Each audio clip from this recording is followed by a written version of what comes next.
All right, I'm with Ronald Denzel. Ronald, tell us a little bit about yourself. It's Roland. Dang it! Oh my goodness. That's the second time I've been on a call with you and done that. Just stop the recording and we'll start it over. No way, we're keeping it in. Roland Denzel. I'm so sorry. I'm the worst. I get that all along. Jerry. Yeah, exactly. Feel free to call me Sally for the rest of the I went through a phase in my then I'll let you start however you want. But I went through a phase in middle school where I'm not starting over. Okay. I was John. I was John for many years because I was like so tired of people calling me Roland, Rowland, Ronald, Arnold, because Arnold has the same letters too. It's just so like Rowland, like names that aren't even names. I'm like, no, just call me John. I'm the worst because nobody ever screws up my name. Jeff is super easy to. It's like the most common name in the world, but I'm always messing up other people's names. Yeah, I apologize. That's okay. That's okay. Yeah. Okay. So I almost did it again. All right. Tell us a little bit about yourself. All right. While you recover, I love that mug, by the way. Thanks. This is my Father's Day gift. Oh, nice. Is it one of those mirror mugs? I don't know. No, I think it's just a steel cup, but yeah, it looks off-brand. They got it at the mall. I love it. So, but yeah, it's nice. And it matches my shirt today, so it does. It's nice. It's a bonus. Yeah, brings out the color in your eyes. That's right. So my name's Roland Denzel, and I am new to fiction, and recently new to fiction. I've written 10 books in nonfiction, so health, wellness, and then before that, I don't know if it's is it ghostwriting when you write something for a company and it's like my name's kind of on it, but it's like an internal kind of a book for like I don't know. As long as you got paid. Yeah. So 10 books there, 6 of my own, and help other authors publish theirs and all that kind of stuff. I got all sorts of writerly stuff going on, ergonomics for authors, all that kind of stuff. I listened to an ergonomics for authors session you gave one time, and it was really fantastic. Oh, thank you. I'm glad to hear that. Yeah. I got a lot of tips out of it. It was really good. Oh, good. I'm glad. Yeah. So I've always wanted to write fiction, and I've actually I didn't mention this to Jeff earlier, but I've written 3 or 4, we'll call them practice novels. Okay. That are just sort of never going to probably never see the light of day, but those characters are still with me, and in one form or another, even though my new book has vampires and witches and all that kind of stuff, it's still those same characters from that first book that I want, because I have these characters who have a story to tell, and I just want to get it out there. Nice. So yeah. That's great. Yeah. Okay, so tell us about. We're gonna look at a piece. It's over there on my screen. That's why I'm looking that way. We're gonna talk about a piece that you just wrote with Kat. So tell us a little bit about the story and what we're looking at. Okay, so it's an urban fantasy, and it is excellent. So Kat is, before this scene, she has gone through she has amnesia, and she's recovering from it. Doesn't really have much of a memory about past the last year. She had some sort of a car accident, or so she thought. There's not a huge mystery in there, and because you're going to have to say in the book description, kind of like people don't want to be that surprised, but they're going to mostly be surprised with how things happen more than what she is. So she is let's call it a reluctant vampire who doesn't know she's a vampire. Right. So the amnesia's erased the idea that erased the memory that she's a vampire. Correct. And she's actually she's not 25 years old like she thinks. She's just been around for a long time. So she looks around 25, but she's going to find out that she's been around for a lot longer. Okay. How long has she been a vampire? Sorry, how long has she had amnesia? The last thing she remembers is being sort of discharged from this hospital, and I guess she must remember the time in the hospital too, but maybe 6 months to a year. Okay, so it's not fresh. No. Okay. She's trying to sort of rebuild her life from scratch. Gotcha. How did she not engage with any people that knew her before from that 6 months to a year? I'm not asking to stump you. I'm asking because like it's actually important to the conversation. Yes. So she's living on her own in a city that she's not familiar with. Okay. Like she doesn't remember a car accident. Gotcha. And she is sort of in a not government provided housing, but it's like a sort of a rehab housing. Like you've been discharged. We don't know who you are. Here's your background. You don't have any family. They tell her that she doesn't have any family, and they put her up in this apartment, and she's just sort of going through physical therapy, regular therapy, all these kinds of things. So she's not back in her old life. She's in this like temporary life for 6 months. Correct. And okay, that really helps actually.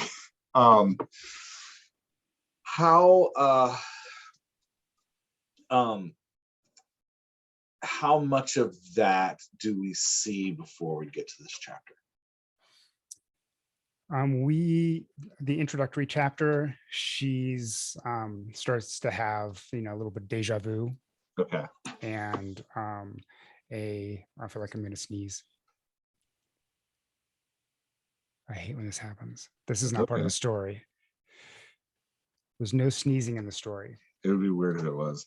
I will say, so before you go on, I want to go back and say, you were talking about like, oh, I'm going to have to reveal this thing about the plot in the book description. So it's not really that big. That's not what's going to draw the reader in. It's the how. I'm finding more and more as I talk to writers and readers about what they like, because writers are readers, that my working theory currently is that we don't actually care about the plot. That the plot is kind of like icing on the cake, and that what they're showing up for is the emotional journey of Kat. They want to like go on this journey with her. So it's okay if they recognize aspects of the plot. Like they don't want to like the same story told again. Like it's not like we're just going to read the same story over and over, but that's not what they're actually there for. The plot is kind of like a tool to convey to us this drug of emotions that we want to experience. So I like you said that. Yeah. Part of the reason I'm saying that is because you've got some common scenes in here. And by common scenes, I mean like scenes that occur over and over again in the drama. And we're okay. Like it's not like, oh, these scenes you've copied from somebody. These are scenes that happen in urban fantasy novels all the time. And part of my working theory here, like part of the reason this is a working theory for me, is because I see those scenes and I actually get a little excited about them as an urban fantasy reader, because I'm like, oh, I know this scene. And so when I happen this time? Yeah, when I analyze my own burn, I'm like, what are these characters going to do? Because using this kind of like common scene allows you to compare and contrast your character from other characters we've seen in this moment. Does that make sense? So anyway, let's go back to what you were talking about. So in the intro chapter, she has some deja vu. Yeah, she's starting to get some deja vu. She's like, at a coffee house working kind of a thing. And then she gets a call from an attorney who is, working on her case, trying to like, wants to meet someplace for some, to go over her case. She's never heard this.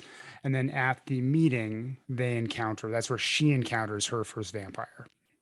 She's not really sure that he's a vampire, but in retrospect later on, like he does all sorts of crazy things. And in retrospect later on, she realizes that guy she first met, not the attorney, but somebody who comes and interrupts their meeting, was a vampire. Okay. And then is that where the fight scene happens that leads her to this scene, or is there something else? No. So there's a fight scene. The guy gets away, and then the lawyer leaves the bundle of paperwork behind because he runs away.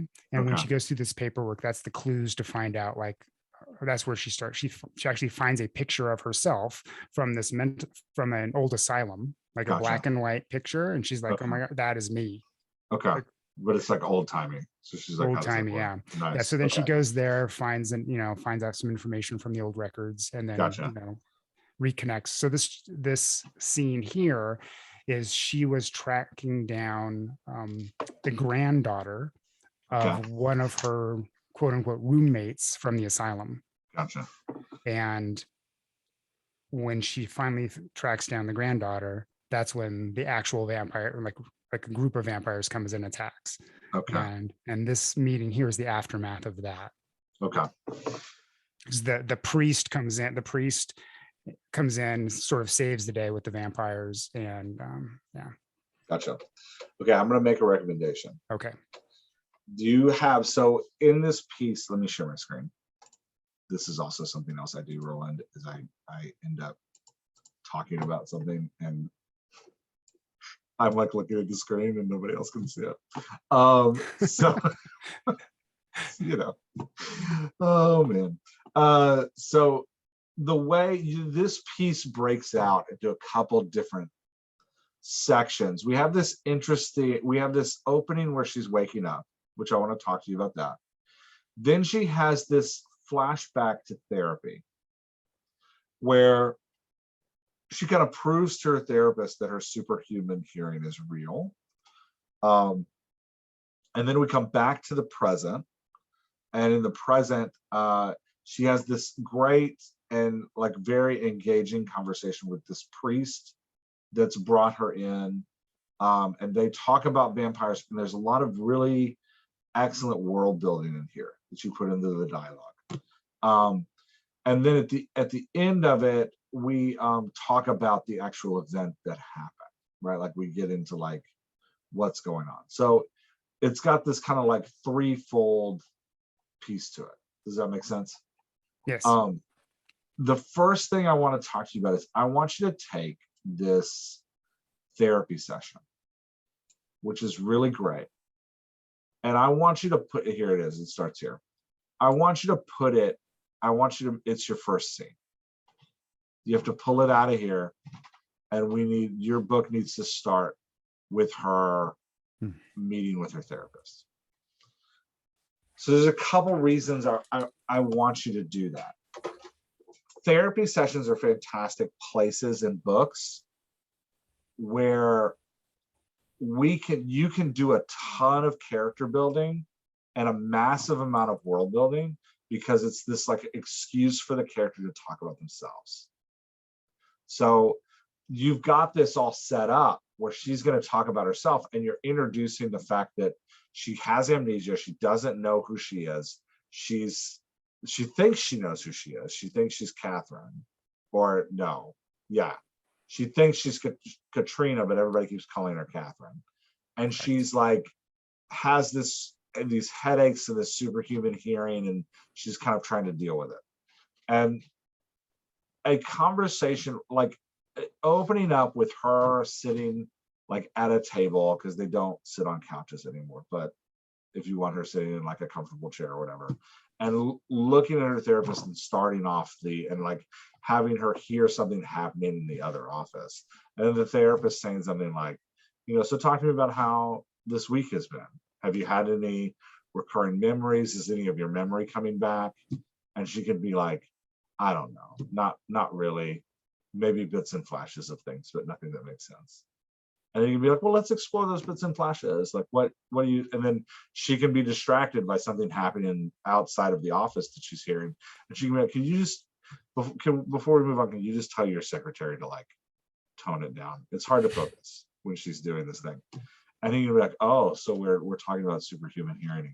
Is this a thing? And like, you can start, it would be a great way to start off for us to get to know her, for us to get like her emotional tone. And it'll throw us right into her world. Does that make sense?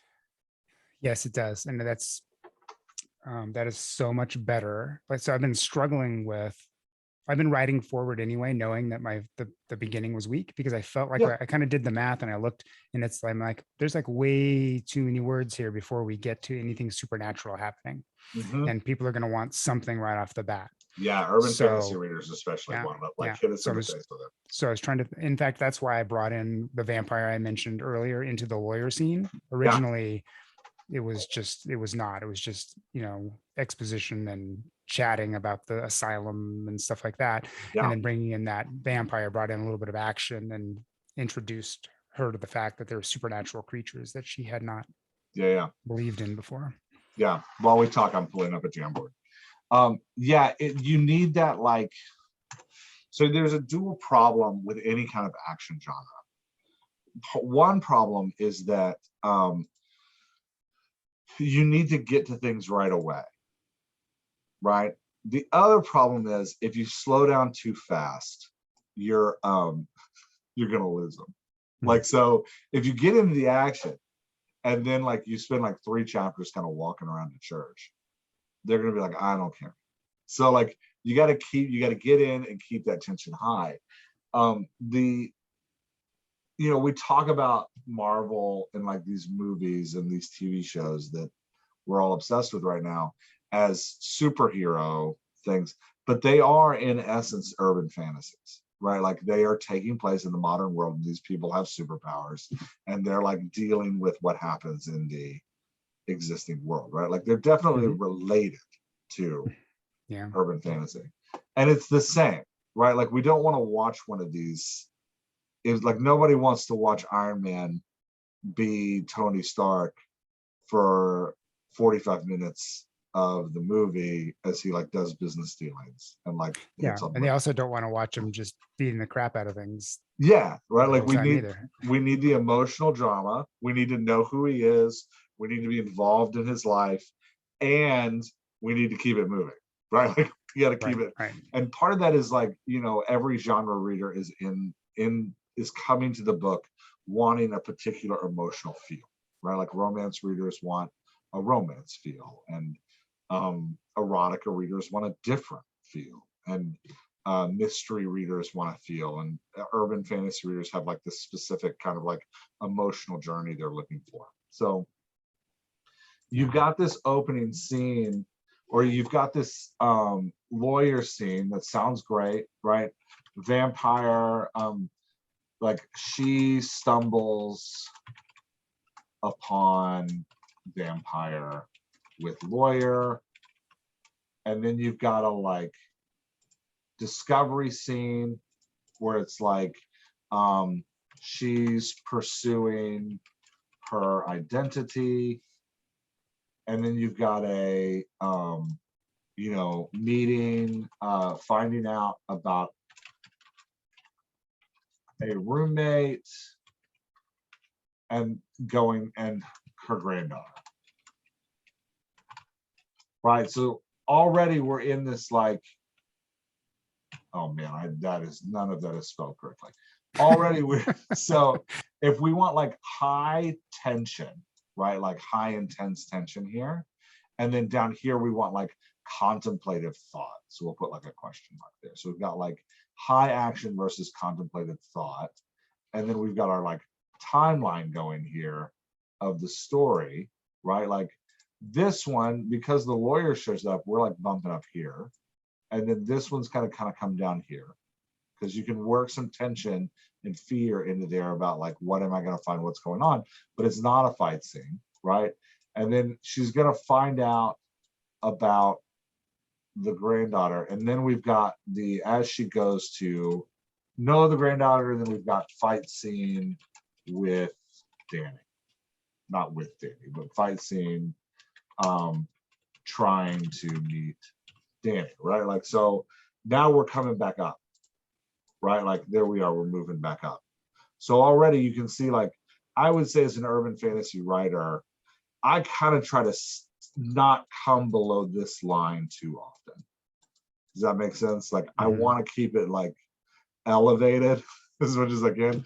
As a mystery writer, when I write mysteries, I spend a lot of time down here, because there's a lot of like contemplating clues and sitting in cafes and talking about like what could that mean, and thinking about next steps. And then every once in a while you rush into like danger, but more of it's more like Sherlock Holmes-esque, like I've walked into this room and I see 7 clues and I'm going to make you figure out what they are. So But in urban fantasy, we want to stay above that line. If you give us that like opening scene of at the therapist, it's a nice opening. What you've written already, you just need to add a little bit more to it. It's a nice opening because it'll start down here, but when she starts like getting angry about her superhuman, like him thinking her hearing is delusional, and then she comes to confront him, we're definitely going to cross up into that line. So it'll be a nice kind of like rolling start to it, and then get up in here. Now here you've got this conversation with the priest,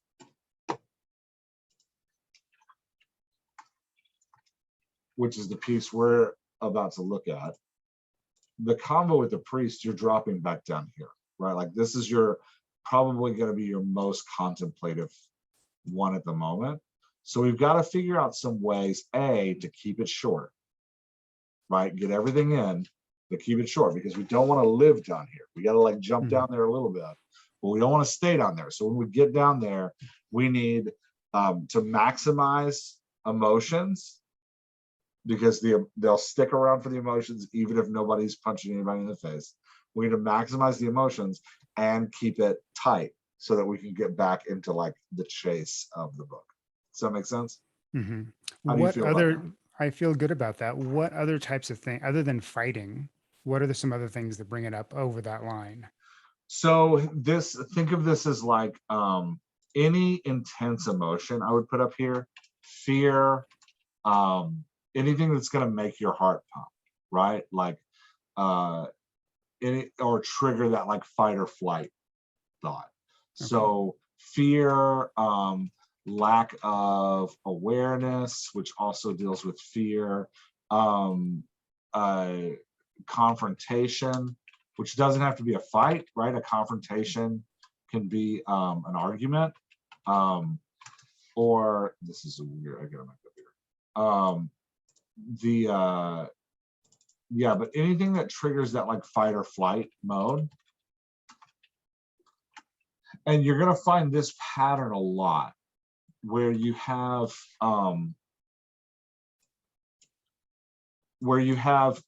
these peaks, right? And then drop downs. So you're gonna have a lot of this like high intensity fear, high intensity conflict, high intensity a verbal fight, high intensity physical fight, where emotions are ramping up, and then they're gonna like come down, right? And you want them to come down, ideally come down a little bit slowly. So part of what happens in your piece that we'll talk about in a second is that you've come off of this big fight, and she's in a strange place, but she's very comfortable there. So we need to bring that emotion. We need to start her a little bit more urgent, a little bit higher in her, so that we can bring her down in the conversation. And then you're going to live down here for a little bit, and then you're going to have another jump up. Okay. And then when you get toward your climax, right, you're going to, like, let's say you're not using the hero's journey, but if you were using the hero's journey and you're moving toward like the fight with your big bad, you're going to have your like dark night of the soul, which is like, that is an intense thing, because it's like, oh, all is lost, I've lost. It's high emotion, it's high intensity. And then they're going to have to sit in it for a little bit, and things are going to be sad. And then you're going to have the like hero rallies, and then you're going to have the like facing the villain, and then you're going to have like the moment where it might all be lost again, and then you have the win. So there'll be times where you aren't coming down, where you're just escalating each time. But at the beginning of the book, it'll look more like this. You're going to go high and then kind of come down and live down, and then go high and come down and live down. Does that make sense? Mm-hmm. So you get that like surge of escalation. And what makes it feel bigger, what makes each mountain feel bigger on your whole plot, is the stakes. So you got to keep raising the stakes, right? Like each time something happens. So you're doing a heroine's journey. So each time she picks up a friend, the stakes need to be higher, right? Like things have to escalate all the way through as she's picking up these friends who help her. everything has to keep escalating. Does that make sense? Yeah. In an urban fantasy. You're much more than the dialogue doctor, aren't you? No comment. Okay, so let's get into the scene itself. You start off with, you promised to tell me if she woke up, a man said off in the distance.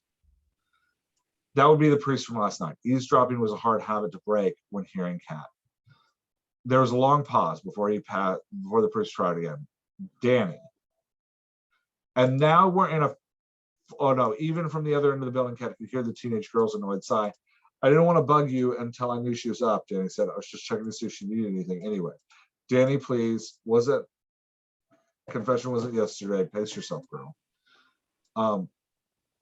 Cat blocked out their voices and she really, Cat could have blocked out their voices if she really tried, but it was getting harder to do, harder still with a headache. Her inability to ignore or just not hear little things going on around her was becoming impossible. And now we go into this like flashback. So we need to dwell here more because we're coming off of this fight scene. So this doesn't actually live, like this would be a summary of where this lives. The truth is that this thing needs to live right here. So when we talk about the common scenes of somebody waking up after a brutal fight in a place they don't know. So what you don't know, okay, is that there is a small scene between the fight. And, okay. So Danny is there alone in this house, in this old rectory, right? Okay. He hears Cat wake up or was spying on her or something. And so they have a very short scene where they have a short conversation, and it's not a good conversation because Danny feels like the vampires would not have come if Cat had not been looking for her. And, so like throwing this stuff back at her and, blaming her for putting her and the priest in danger. And then, yeah. So there is a wake up scene before this one. Yeah. And she's like, where am I? Like Cat's like, where am I? Like, what is this place? How come I'm not in a hospital? Why is so we do have what the heck is this weird little house? That was what I was looking for. And know that as you edit that piece, how she wakes up in these common scenes that you have, because like the conversation with the priest is also a common scene for a vampire thing. So how these scenes play out tell us about who she is. So like when in the Robert London book, when Jason Bourne wakes up on the boat in the book, I don't remember what the movie was, but in the book, it is weirdly disorienting. He's a little frantic. He's like still in fight mode when he wakes up. And so London like kicks off the book with this like high energy. And that tells us something about Jason Bourne in that he's kind of always in fight mode, right? Like in the book, he's ready to go. At a moment's notice, he'll kind of start swinging. And it's that like coming out of amnesia moment that tells us like, oh, this guy's a warrior. He's in the middle of some kind of war that he doesn't understand anymore. And like, we need to see that, so we can expect for him to have this like automatic reflexes that he just like jumps into. I like this because I could even work in when she wakes up, like here I am not knowing where I am again. Like, like something like that. Yeah. And like some fear around it. Like you may want to have her like checking to see like what she actually remembers about herself. But like in the first episode of Daredevil in the last season that they did on Netflix, he wakes up in a church after having died. And there's like this hazy kind of like nun speaking to him about what's going on. Now his character is very measured and very controlled, right? Like his whole life is about control and controlling people's perceptions of him, controlling fights, controlling, like he's just all about control. And so his wake up is very controlled. It's very much like where am I? He's asking some questions. He's like, where's Electra? He's still got that, like, I was just in a fight energy, but he's in control of what's happening. He's not taking swings at anybody. Does that make sense? It does. So like who she is, if her big character trait that she's moving through is fear, then having her wake up in that state of like, wait, where am I? What's happening? Did I lose my memory again? Oh my gosh, have I forgotten who I am? And having her like grip the sides of the bed and like sit up real fast. That's all like tells us about her. There's an interesting thing you do here in that later I find out she's in a meditative pose. Is that on purpose on her part, or is that? Yeah, it is, because earlier in the book, like when she gets, like, she's hearing everything, like she hears everything, she smells everything, like and like she cannot make the world go away. So she has trained herself to meditate, or she like, she over the years she's been training herself to meditate just to try to get some peace and quiet, because she also doesn't sleep. Do we see that meditation in the earlier scene? Not in the earlier scene. Well, maybe. I don't remember. I'd have to look. Yeah, but I definitely saw your note there, and I think it would be, a good ad. And part of that is like, as we move into a new like segment, a new scene, which this is, as we move into a new scene, we need to be oriented into what's happening. So we don't need every detail about the room, right? Like, don't go like, 18th century French literature where you're giving me like a page about the flourishes on the curtains. Like, I don't need that.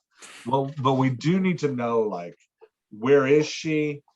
Basic important things. So here, it's funny because after I sent this to you, then I listened to your latest episode, and I'm like, I'm like, oh, I didn't do that. Oh, my scene doesn't have that. I'm like, oh, like every as you're giving him these things, right? That's really funny. Yeah. So we need it, and part of that is like, if you think about your scene. See, now I'm going to try to say something I didn't say in the last episode. If you think, and I'm struggling to remember what the last episode was. If you think about your scene as like this emotional journey, this like segment of the journey that your character's on, and this scene is like, if we line all the scenes up, we get the emotional journey, right? Like, so each scene has an emotional move in it. And if you kind of like, I don't know if you ever played with like kids' railroad tracks, but like, they'll give you like, this is a curved piece, and this is a straight piece, and this is a curved piece. And then you kind of like make the track that you want to make. Unless it's like a Hot Wheels track, and then it like has to line up perfectly, and you always wonder like, why did they give this to me in pieces if I just have to like rebuild it perfectly? Anyway, but the like Thomas the Train tracks, like you can put in like whatever order you want, and it like it creates the journey. That's how your scenes are. You're like piecing together these emotional moments to create this longer emotional journey, giving us the emotional tone up front, that she's in a meditative pose, that she's listening to these people talk, but she's really trying not to. Okay. And like helping us feel the pain of her trying not to sets up for us like a little bit like a piece of the journey she's going on, which is this journey of self-understanding and self-acceptance. Like, who am I? What's going on? So if we can get that up front, then the whole conversation, when the priest comes into the room, or doesn't come into the room, when the priest shows up at the door, we kind of have a feel for, okay, she's not frantic anymore. She's calmed herself down. She's in this meditative state.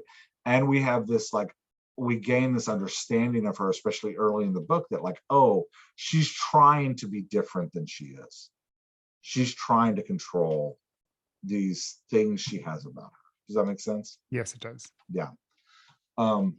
Okay, we talked about common scenes. So this is just a writing note for you. I call these a summary paragraph, where you're like summarizing usually something that happened in the past, or you're summarizing something you don't want to write. It wasn't new, and it came and it went. depending on what was happening in her life. Generalized anxiety disorder, her last doctor told her. Her inability to tune out things that didn't matter. It caused her to focus on things, the wrong things incessantly. So summarizing, like, you see why that's a summary. You're like giving me information. Yeah. Summarizing things that transition time, right? Like in specifically if nothing happens at that time period. Okay. You know, after the fight, she went home and she laid down in her bed and she slept for 4 hours. And then she woke up and made her coffee before the priest spoke to her again. Okay. That summary, like, that's a great summary. I don't need to like follow her to her bed. I don't need as the reader to be like, she breathed in, she breathed out, she breathed in, she breathed out, right? Like, I don't need that. But summarizing things that like tell us about her, help us get to know her, help us get to understand her.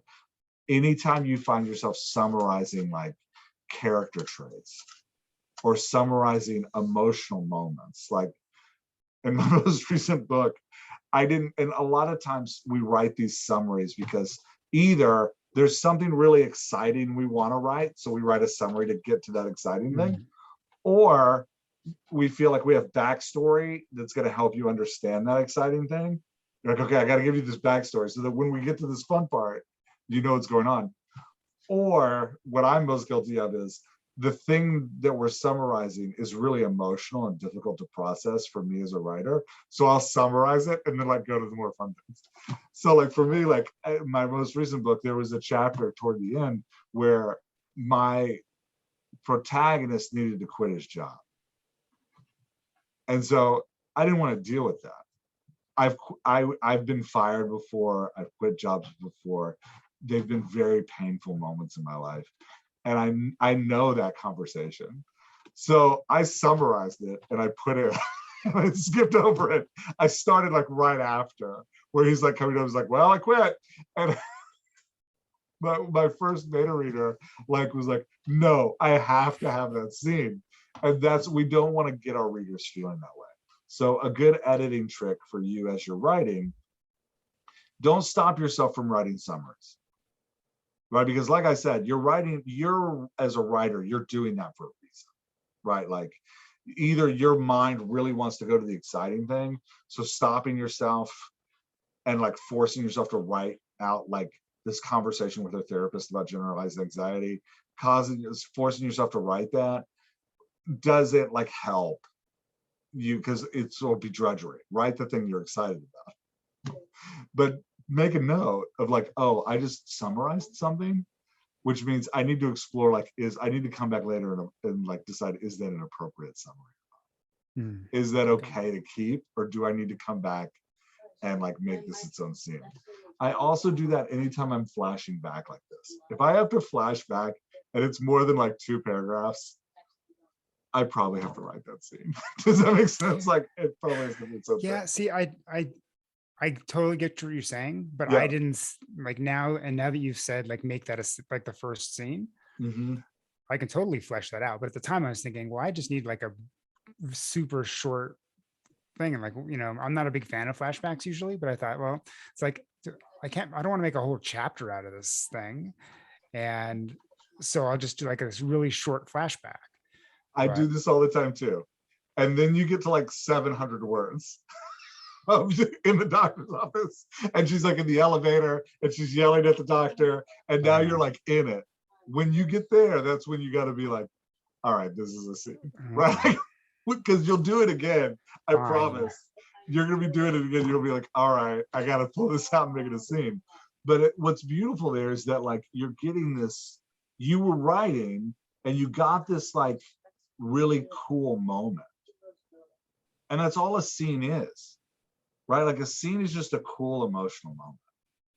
And so if you can find the cool emotional moment, give it to the reader. Like, why not? Like, you know, let them have that experience with you. Does that make sense? Yeah, it does. Yeah. Okay. Keep going. I don't think there was anything you can read. Oh, now I can get rid of that stupid coffee house scene at the beginning that like really serves no purpose other than to introduce like a tiny little bit of paranormal ability. This is going to be so much better. It'll be more fun, and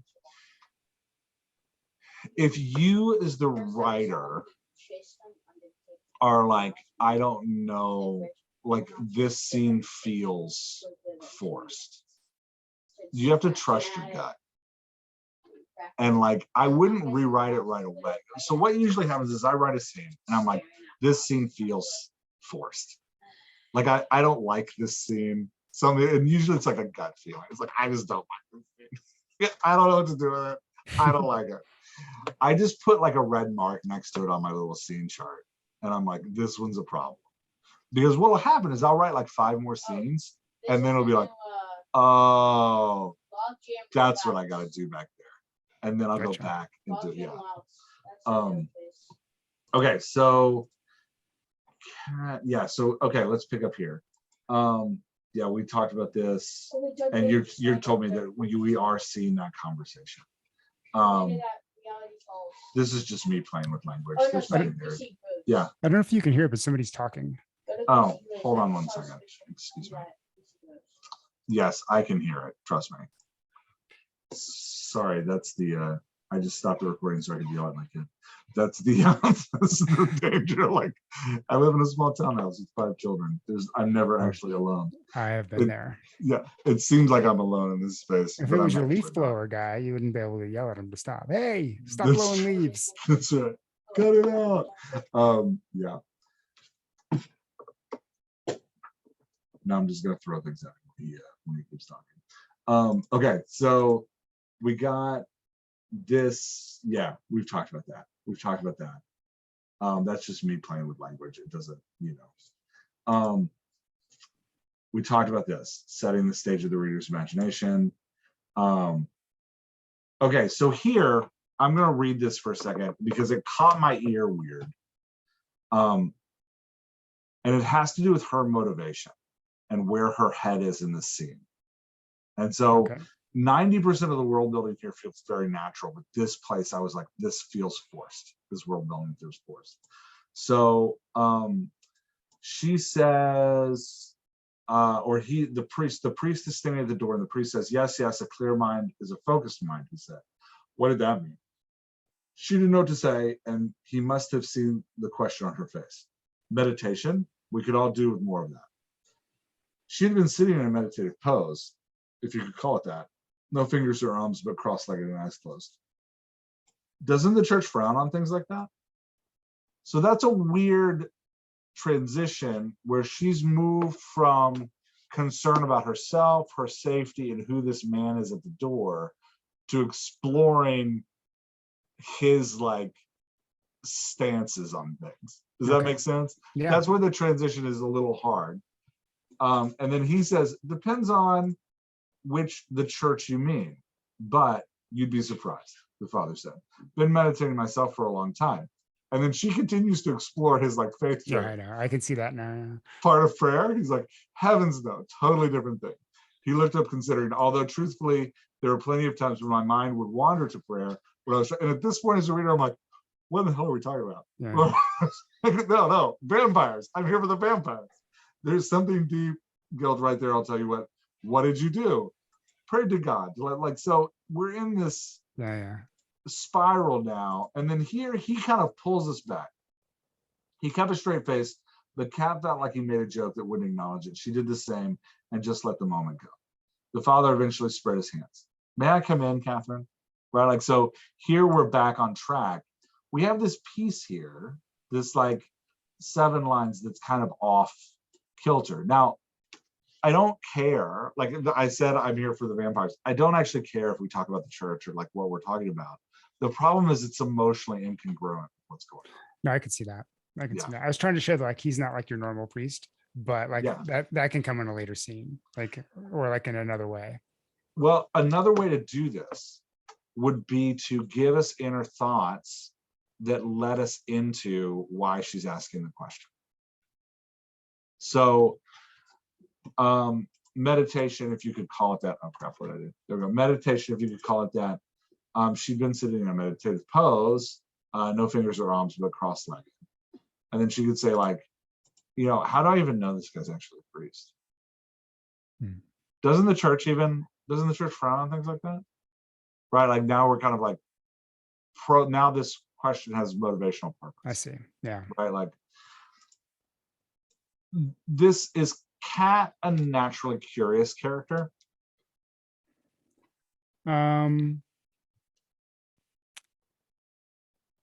Kinda, yeah. I mean, Okay. kind of skeptical a little bit, Okay. you know. So that then we need to make this sound more skeptical, because the part Okay. of what makes it emotionally incongruent is that it feels outside of her voice. So Okay. thus far, the Cat that I've met is anxious, is guarded, right? Like her utterances to this point have been a little closed off, especially in the therapy session.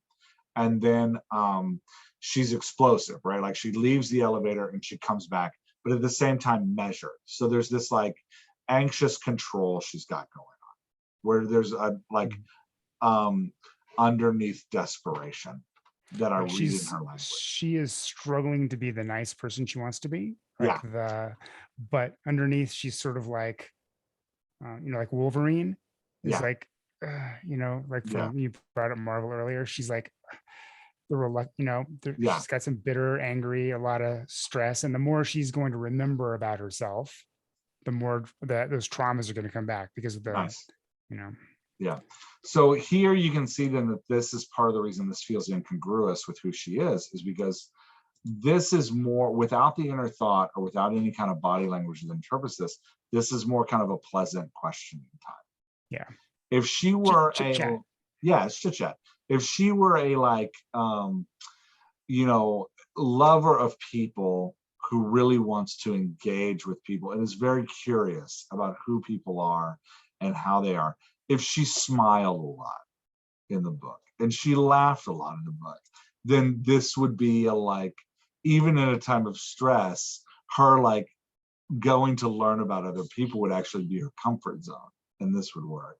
But I can tell from your earlier pages that that's not what this is. So just being aware of her voice, because the way you fix this is by putting it in that Wolverine-esque voice that you just told me, where it's way more skeptical, right? What kind of priest are you? I didn't think the church even did that, right? And then he could be like, depends which church you mean.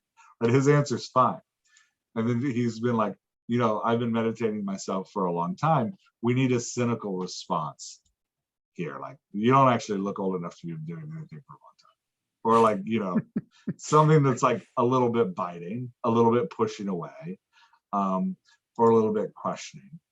Like, I don't know that your prayer is actually going to help your project, right? Like something that's like pushing him, because that like cynical, jaded character, which is great for a heroine's journey, is they're always doing this to people. They're always pushing people back. And so you need her doing that with her language. Questions draw people in. Questions like build rapport with people because they show interest in another person. And the thing that we all like most is talking about ourselves. So questions pull you in. She needs to be making more statements that push it away. Does that make sense? Yes. Yeah. So here too, like, what did you do? That's a question that pulls her in. We need her to make a statement that pushes him away. Gotcha. And then he can continue to draw in whether she's pushing him away or not, because that's kind of his energy. His energy is like, I'm going to be patient with you. I'm going to be compassionate with you. And there seems to be a little fear here. Like my assumption was that he actually knows she's a vampire until I got to when he like says it at the end. But before that, I was already like, oh, this guy knows. He's the Father Jacobson is sort of like, oh, like how many lost cats can I, bring into my house and take care of? Like I see a lost cat and I gotta help. Yeah, and it's nice because he has you've given him these rules of engagement. Like he's not going to come in unless she gives him permission because this is her safe space. That's very much like a lost cat collector, right? Like, so his voice is really great. Yeah, I really loved what you were doing here with this, but you can like her again, like she's questioning, trying to learn. It's not bad when it's pointed to her, but there is a question of like, why does she trust this guy? Right. No, why is she open to this guy? So we just need to get her a little more jaded. So like, he'd been standing in the doorway a long time, looking down at her and waiting. May I? She considered her answer. I don't know. What if you're one of them and I invite you in? One of what? A vampire. Isn't that how this works? Right? And then giving her some kind of body language here that conveys that she's skeptical. Like she raised an eyebrow and cocked her head. A vampire. Isn't that how this works? Right? Like to make it a little more accusatory and less exploratory. He nodded, pursing his lips. His face was soft with compassion. I see those were your first. My first vampires? That's right, they were. They were vampires. So like, again, giving her some body language here to convey that like, she's excited because she's discovered something. Does that make sense? Yeah. But carrying that emotional tone through the conversation to keep us on that emotional journey with her. Makes sense. Yeah. Any thoughts on that or any pushback? No, I can. I can. I feel Okay. like you're right. I can beef that up. Give it more of their two personalities. You know, Yeah, sort of pushing back a little bit. It doesn't need a lot. We just need like a sentence here, a sentence there, like a raise of an eyebrow and a cock of a head, you know, a smile here, right? She grinned. My first vampires? She grinned. That's right. That's what they were, right? They were vampires. And then maybe even giving her like I knew it, right? Like you know, just a little bit more like, haha, I got you. Yeah, so here he has a very complex utterance. And I'm trying to like slow it down. He nodded again. I'm afraid so, child. He said first like there would be more, but those two were enough. And they looked like people, normal people, at least one until one had shown their fangs, then probably. So just kind of like taking this whole piece and cutting it back a little bit to make the give and take a little bit faster. He nodded again. I'm afraid so, child. Probably, especially since if we saw the scene, we know how they approached, right? Like you don't need to recall that for us. Okay. We got it. Like we saw it.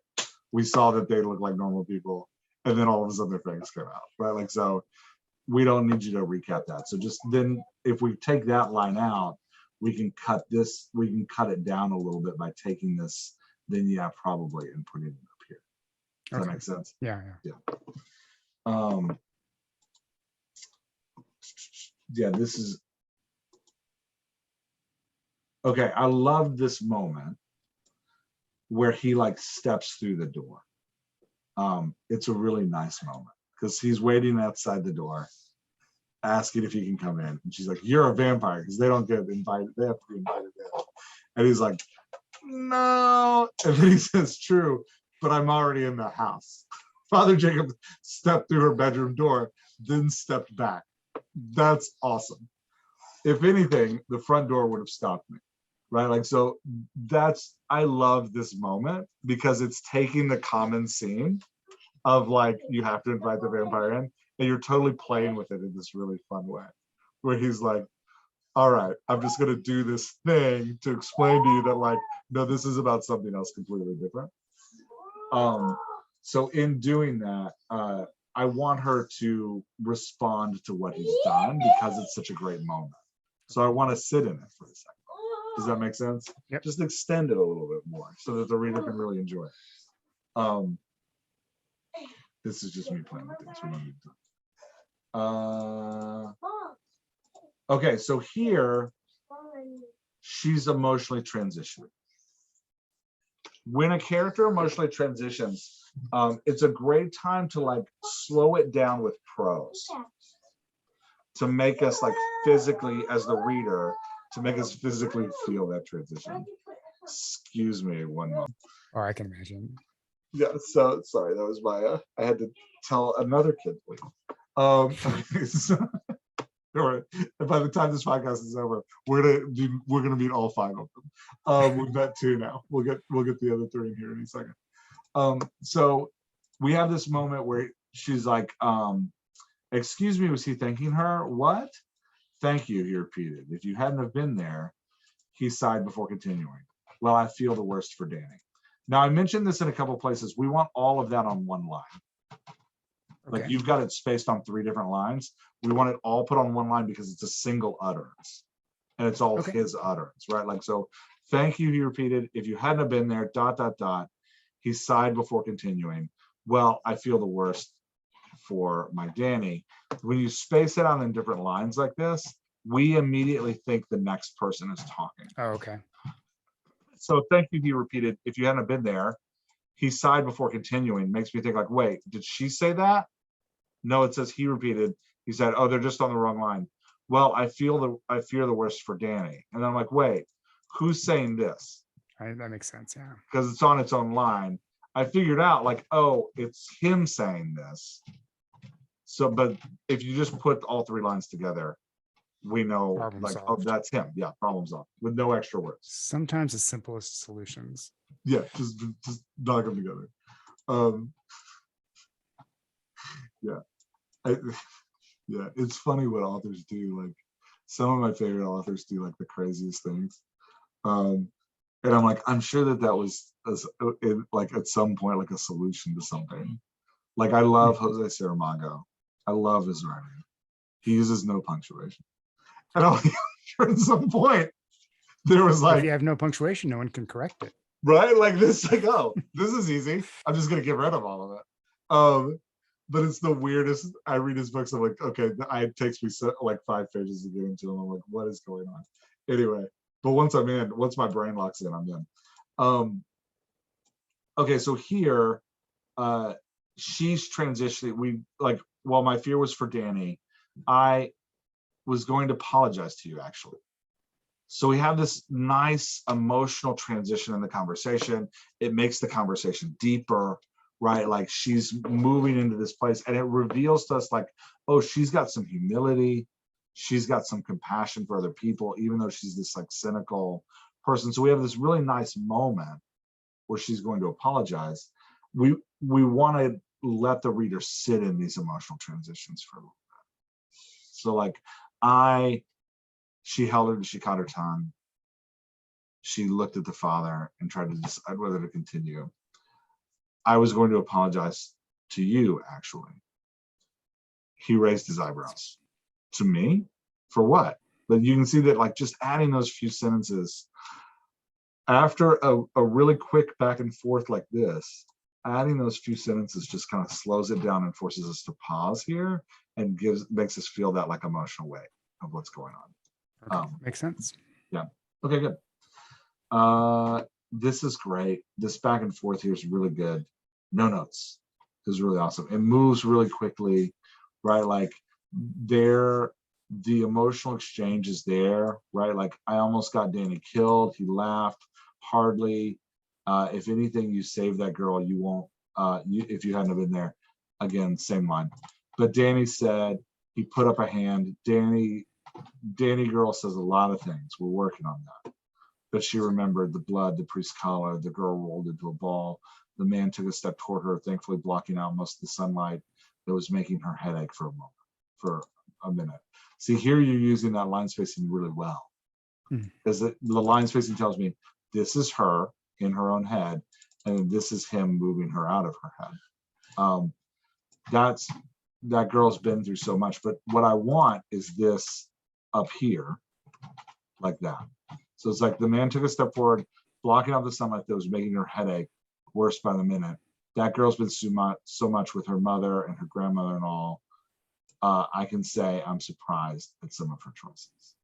Right. Okay. So now I can see that this is all his utterance. Kat found herself looking down at her hands. She remembered the blood. This kind of like guilty reflection is very nice for a character. It very much endears her to the reader. So keep having these. They're good. Okay. Your use of the word utterance, I think, really helps. Oh, good. Yeah. Oh, that's something I wanted to do. I can't believe I forgot. So an utterance is and this is 100% my language, but I find it helpful. So I think it will help you understand like when to put things on the same line and when to break them up. So I'm just going to come down to the bottom of the page and do this so that we can see it when we talk about it. We will put things in quotes, right? I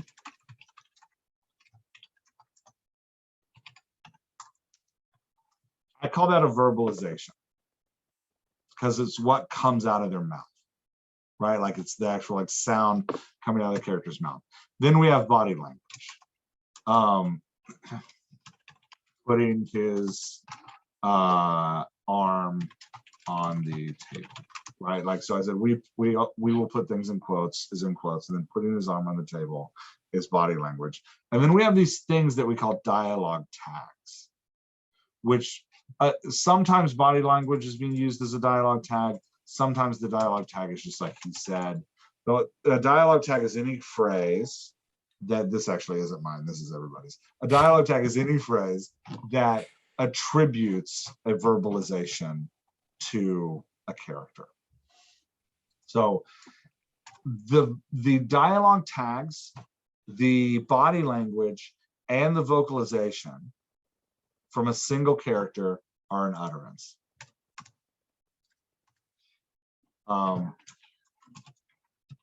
So this utterance would be, we will put things together. We will put things in quotes. He said, putting his arm on the table. That's an utterance, right? We just need something to call that, because we can call it dialogue, but then like, is dialogue the thing in the quotes, or is dialogue the whole line, right? Like the utterance technically is all dialogue. So we got the verbalization and the body language and the utterance. And then you have the exchange, which is when the characters are giving the back and forth, right? That's true. She smiled. That's true. So now I have two utterances make up an exchange. Does that make sense? Yep. I promise I'm going somewhere with this. When you're line spacing, you want to get the utterance on the same line. So when we're up here with the priest and I'm like messing with your spacing, he raised his hand, cutting her off. Thank you, Catherine. That's his utterance. We want all of that on one line, right? Excuse me, he was thanking her. What? That is also her utterance. So we want all of that on one line, and then we can see the exchange, right? He said, she said. Once we get to now, a group of exchanges is a segment. So we started our segment here. He stood upright. I'm just playing nice to give you space. Cat nodded, please come in. This is the end of a segment. They have stopped talking about one thing and they're going to move to talking about something else, right? So apologies, he said, ducking under the curtain. And he starts opening up the curtain and she's like, last night, that's why I'm here. So we've moved from generally talking about what is a vampire and who is a vampire and is he a vampire, to him, the end of the segment is, I'm coming into the room. And then we get this new segment where now they're going to talk about what happened and who Danny is and what's going on, right? So it's a change of topic. Okay. Emotional changes can also cause segments, right? Like if somebody like does a big emotional flip, that can also cause a segment. The beginning and end of segments are fantastic places for paragraphs of prose. For you to pause and describe how somebody's feeling, or describe what's going on in the room, or describe the scenery a little bit. We don't want to do that. We don't want to have big descriptions, like a paragraph of descriptions, in the middle of a segment, because it screws up the exchanges. Those exchanges add energy, right? Like each give and take builds the energy of the conversation and engrosses us deeper into the emotional flow of what's going on. Yeah, you want to like jump from one to the other, and like so you not just remember what was said, but you're still feeling what was said. You're feeling what was said. And it's more about feeling than remembering, right? Like once you get those utterances going back and forth in exchanges, that's the emotional journey with the character. And we're like tracking those like back and forths, back and forths, back and forths. And if you drop a paragraph of prose in here, you're like putting a speed bump in that journey. So we want to like hold those paragraphs of prose until we're out of that segment. Okay. And when I was talking in the beginning about it's not the plot they're showing up for, it's actually the exchanges. It's those back and forths. That's what pulls us in as a reader and like really gets us honed into the emotional journey we're on. And so the plot is really just a vehicle to allow us to have these back and forths. So it's like it gives us a reason to have them. So as we're having those back and forths, so like, yeah, just be aware as you're either as you're writing or as you're editing. Like for some of us, it helps to be aware to write in segments because it helps us like, okay, I'm going to talk about this and I'm going to talk about this, I'm going to talk about this. That tends to lean more to like the plotter side of a writer if you're like plotting out your writing before you do it. The pantsers tend to need, I find, tend to need to like just write it out. But then when they're editing, you want to come back and like protect your exchanges, protect that like emotional goal. So whatever works best for you, whether it's in your editing or in your writing, but you got to guard those exchanges to build that emotional freedom. Does that make sense? Mm-hmm. Yeah. Thank you for asking about that because that was one of the things I had like on my sheet. I was like, I need to talk to Roland about this thing, and yeah, I totally forgot about it because it was into the thing, into the stuff. Okay, so we've talked about this. That I really loved. You start giving me details about how Kat engaged with Mrs. Perez. These are really nice. I really liked it. It's very human. It's very real. It feels like, oh, this is a real conversation. It's appropriate placement in the conversation because they've built trust and rapport. So when we talk about the emotional flow of your conversation, right? We need to start uneasy. We need to start nervous with her trying to like gather herself, her trying to not listen to the rest of the house. And then they have the conversation about vampires and he opens up and there's that nice emotional turn where he's like, can I come inside? And she's like, yes, come inside. And then they talk about what happened. They talk about Danny. He's being very open and vulnerable, which builds even more rapport.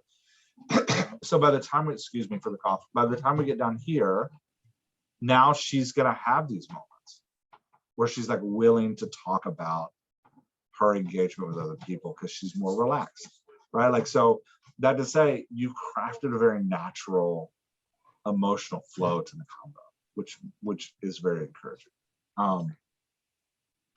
Yeah, and this is really great. And I'm just going to read it because it's good.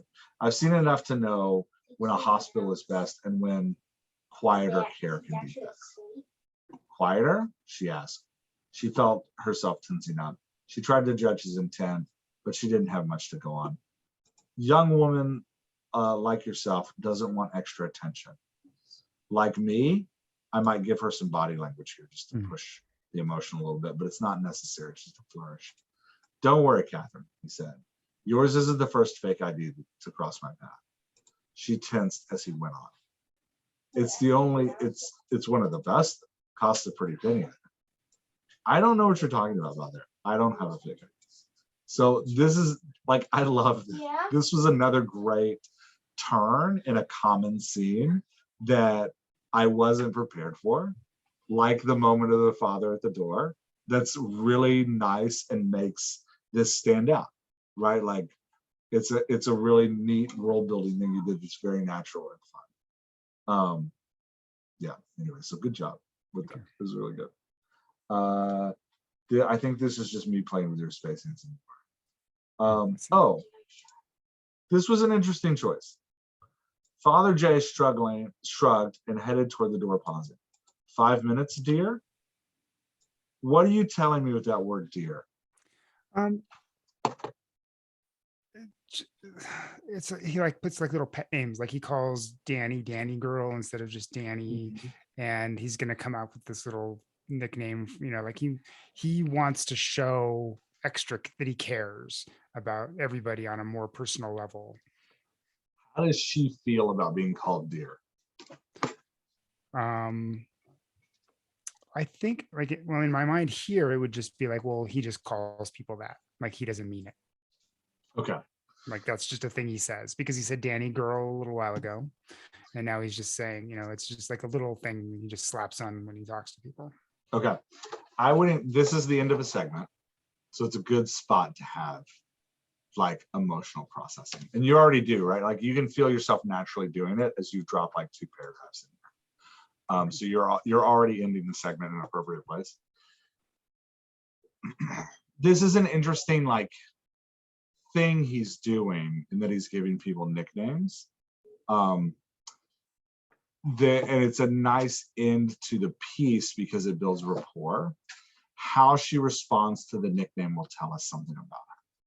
Okay. I would add a couple lines here about whether she likes it and it's endearing. Like I'd have her like, dear, I don't know that I've ever been called dear.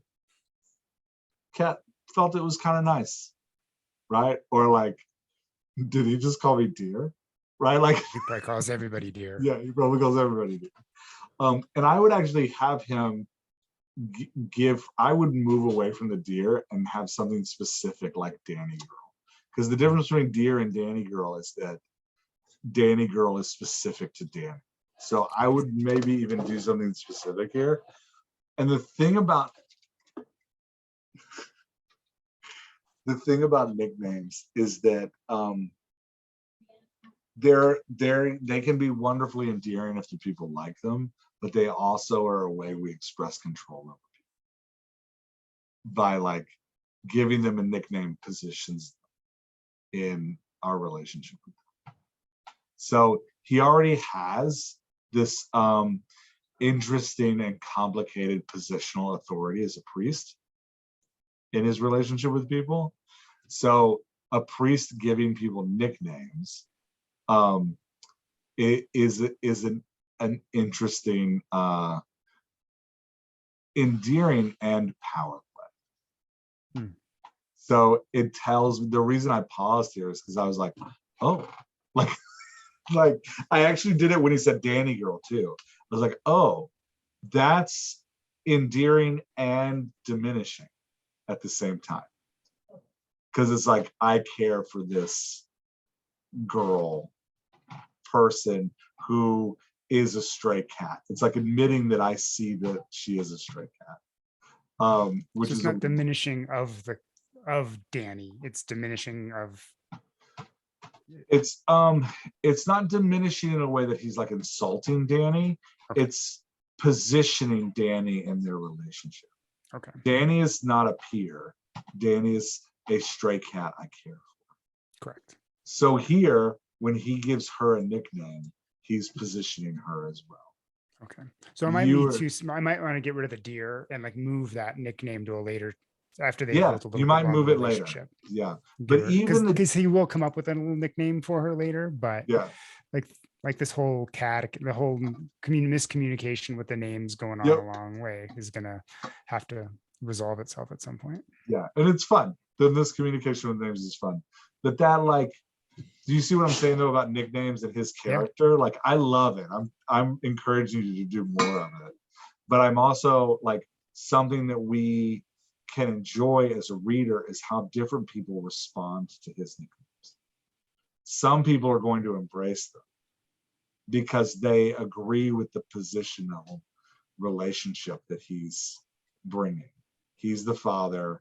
I'm the, parishioner type. He cares for me in this like mentor way. Some people, likely like a cynical cat, are going to reject being named, and they're not actually going to be down for it. Yeah, I haven't assigned a nickname. It is Cat. You may use that. You could use, my name is Cat. You can call me Cat. The approved nickname. Yeah. And then you get an interesting relationship dynamic between the two of them, where he's constantly trying on different nicknames, and she's constantly telling him to call her the right name. Does that make sense? Yeah. Like he said earlier, people call him Father J, but she's going to keep saying Father Jacobson or whatever. Yeah. Like she's going to like stick to that for quite a while. Yeah. And I love that they call him Father J as a nickname because it keeps the positional authority intact. Right? He's not like, people call me Jay. Yeah. Right? Like, or people call me Jake. Right? That's a priest or any professional who's trying to remove their positional authority. Right? Like if you go see your doctor and you're like, hey, Dr. Rice, and the doctor's like, just call me Katie. Right? She's trying to remove the positional authority by playing with that nickname. But if you're like, hey, Katie, and she's like, no, call me Dr. K.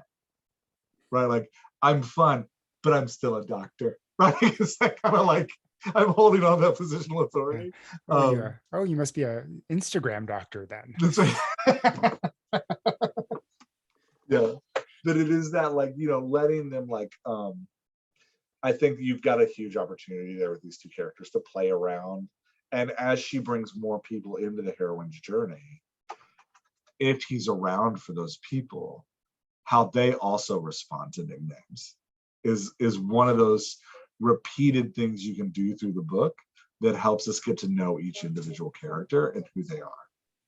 Right? Like, you almost want her, like, I could almost see her, like, accepting whatever weird nickname he gives her, and then taking on somebody in the heroine's journey who's even, like, more aggressive and cynical than she is, and him, like, giving them a nickname and them just being like, nope, like, you're not, nope, no. So, like, just outright rejecting, and then she can respond to that and be like, oh, I didn't think I had the ability to tell him no like that. Like, it's that kind of, like, just exploring these personalities. Too late now. Yeah, through this device of, like, nicknaming and all that kind of stuff. Yeah. Okay, anything else you want to talk about? No. That was all I had. No, all right. No. Thanks, Van. Thanks for doing this with me. Oh, there was one thing. So, like, a couple times, I wish I would have made a note of it in there. Somewhere along, there was like, gosh, like, when do you use? So I want to, like, make sure we've gone through this thing where dialogue tags are frowned upon, and it's like, oh, do anything you can do to get rid of the dialogue tags. Yeah. So I've never really gone that far, but I could tell as I was, picking a chapter that I could send you, that I have definitely been influenced by that, because sometimes because I hadn't read this chapter in a while, so I was looking through and I'm like, I made some changes thinking, oh, it's not clear who's talking here. It's not clear who's talking. So one of the areas where, like, you had made a point, and I wish I could find it, was somebody says something. Like, I have sort of developed this habit of, like, making sure you call attention to the fact of who's going to say it and how they're going to say it ahead of the words, ahead of the dialogue. Yeah. Right. So they don't, like, oh, here's a thing, who said that? Or here's a thing, how did they say it? Yeah. But there's one area where you added it to the end. And, like, when is it appropriate to add that, like, he said triumphantly, like, versus setting the stage that he's going to say it triumphantly, like, so they hear it triumphantly as it's said, versus like, oh, that was just said triumphantly. Yeah. So let's do theory and then specific, because that's a great question. So when you're writing, you're going to write 3 different kinds of scenes. I happen to have a slide for this, so I just pulled it up. You're totally prepared. Well, I give a lot of talks, so I'm always like, oh yeah, I got a slide for that.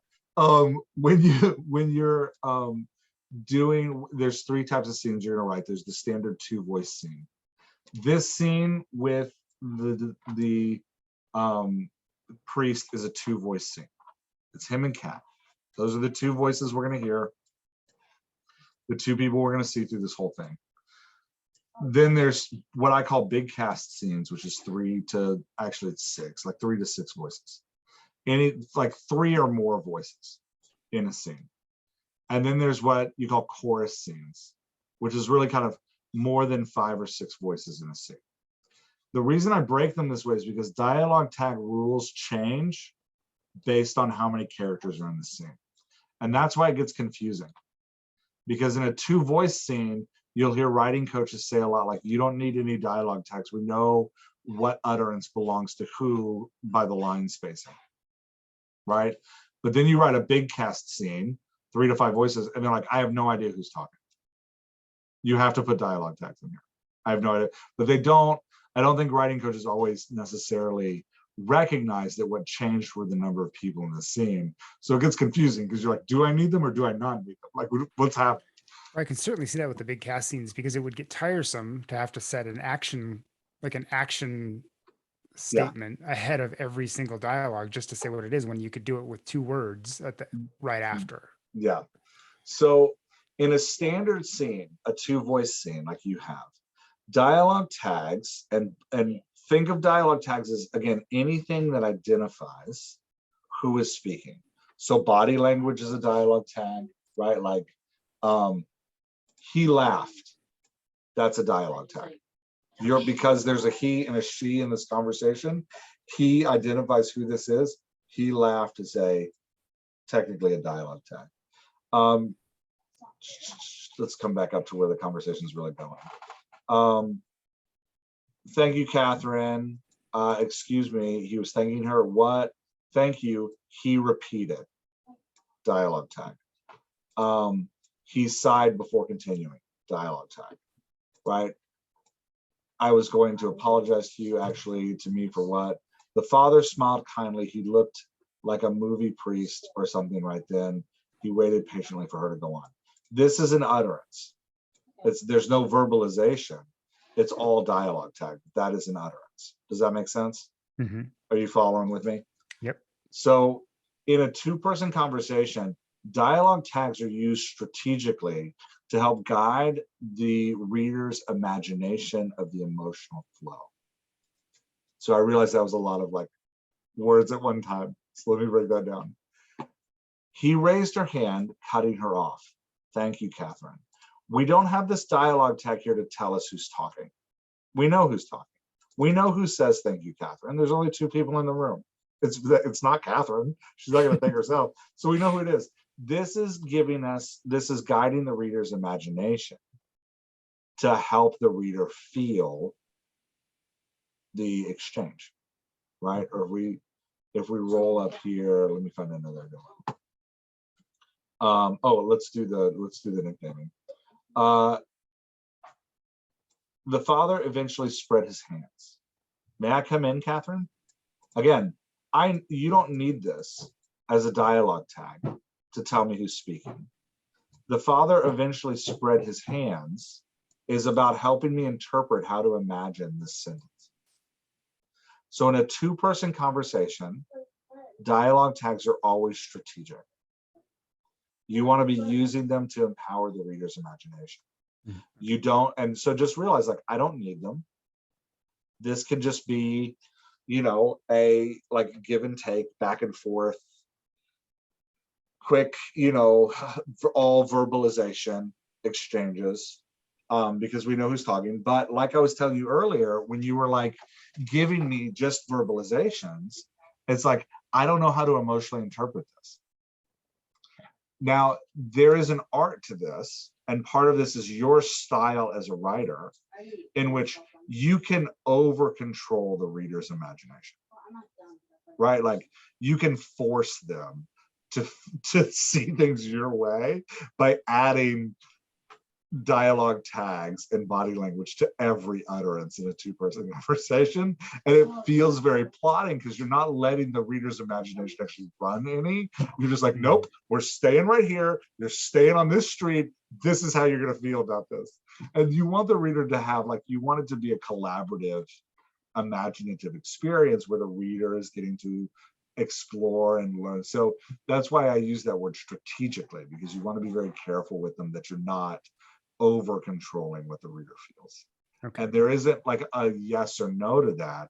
It's about your voice as an author and how controlling you are. That totally makes sense. Yeah, of what the reader sees and feels. So big cast scenes, because in a heroine's journey, especially as the book goes on, you're going to have a lot of these. So in that 3 to 5 person scene,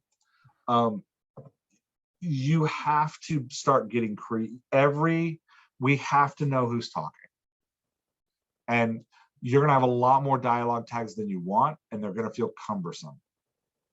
But you can, so you'll have like a 4-person scene, and 2 people will get locked into exchanges where they're just going back and forth, right? And so there'll be microcosm moments in a segment where you don't need dialogue tags, because we recognize that, like, Kat and Danny are yelling at each other. This is very clear. But as soon as somebody else speaks, they have to have a dialogue tag. When somebody else joins into the exchanges, we have to know who it is. So this is where dialogue tags start to get artful, not strategic, but artful, in that like you don't want to create rhythms that become monotonous. Okay. Right. That makes sense. Yeah. Yeah. So, but you're moving away from that like strategic, where it's like, oh, I now have the power to like use these to manipulate the reader's imagination, to this is necessary to help the reader know who's speaking, and I need to be artful about it so that the reader doesn't get bored with me saying like, no, it's not, Kat said. Yes, it is, Danny said. Will you two please stop fighting, the priest said. You stay out of this, Kat said. I don't want to stay out of it, Danny said. Right? Like, so that kind of like, oh my gosh, how many cents are there going to have in this thing? So that's where you want to get artful, where you're like, where it's like, Kat huffed. No, it's not. Yes, it is. Danny smacked the table. Right? Will you two please cut it out? The priest said. Right? You stay out of it. Danny shot him a glare.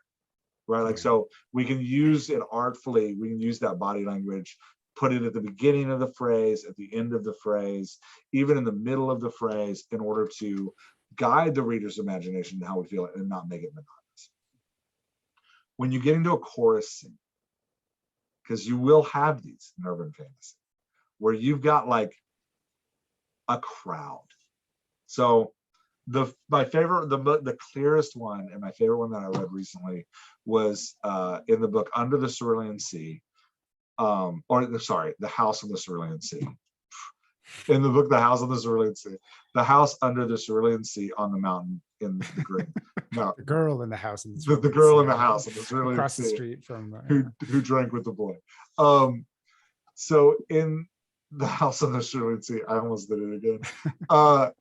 We have this moment where one of the children faces off with a mob that's protesting, and there's the two there's the two parental figures there, and then there's the mob that's protesting, and then there's a child. Instead of trying to manage the mob as individual people, because we have individual characters in the mob that's going to speak, the mob speaks as a voice. So it's like the mob chanted, go home, we don't want you.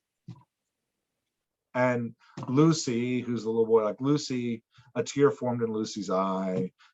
Simon put his arm around Lucy and said, it's going to be okay. Right? Like, so we're getting the exchange between them. The mob chanted, go home, we don't want you. So we're treating this group of people like a Greek chorus in a drama.